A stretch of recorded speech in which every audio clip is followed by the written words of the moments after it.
Je vous remercie, Monsieur le Président. Monsieur le Président de l'Assemblée nationale du Sénégal, chers honorables collègues députés, Monsieur le ministre, quelqu'un disait une justice automatisée est une justice déshumanisée.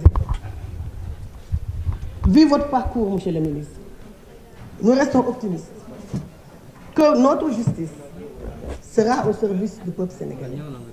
Nous restons optimistes que notre justice sera au service de tous. Monsieur le ministre, quelqu'un disait encore que la justice porte un nom. Elle se nomme conscience.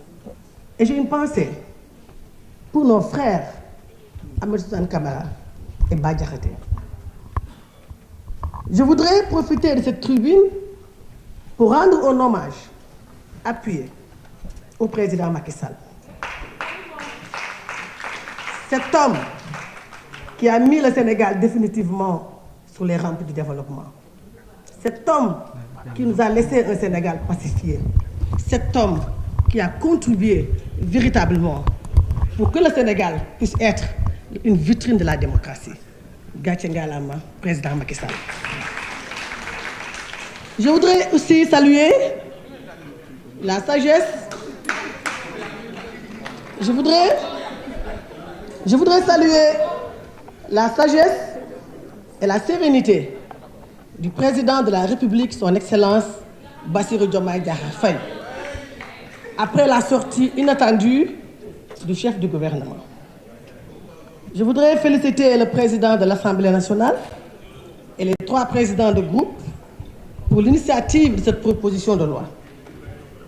L'esprit de dépassement de toutes ces personnes mentionnées a permis de décrisper cette tension, la situation, et la réactualisation de ce règlement intérieur est une grande avancée dans le travail parlementaire. Chers collègues, je l'ai dit hier, que l'Assemblée nationale, que le président Bassirou Diomaye Diakhar Faye dissolve l'Assemblée nationale ou qui ne dissolve pas cette Assemblée nous est complètement égal. Parce que tout simplement, nous avons été élus au suffrage universel direct, à l'instar du président Bassirou Diomaye Diakhar Faye, et nous représentons le peuple sénégalais. Et à cet égard, je reprends mon frère de Tahaou, qu'est-ce qu'il a dit tout à l'heure, Abba Mbaye, tout ça pour ça.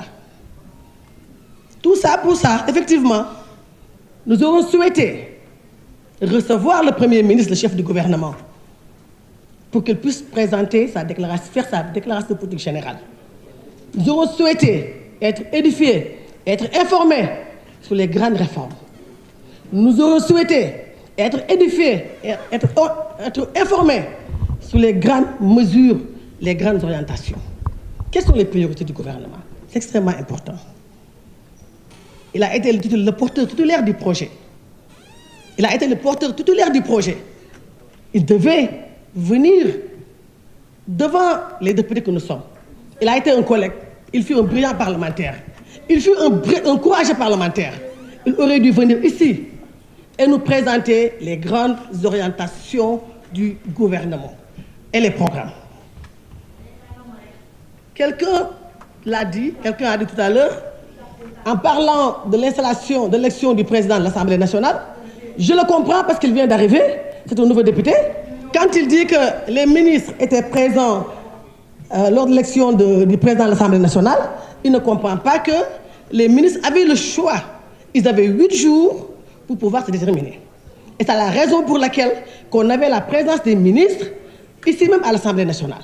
Et ce qu'il faut comprendre aussi est que ce qui est la preuve d'ailleurs, est qu'à l'installation du bureau, des membres du bureau, ces ministres n'étaient pas présents ici même dans l'hémicycle. Je pense que mon collègue, c'est un nouveau venu. Il faut s'informer d'abord pour pouvoir défendre cette position. Je vous remercie, Monsieur le Président. Merci, cher collègue.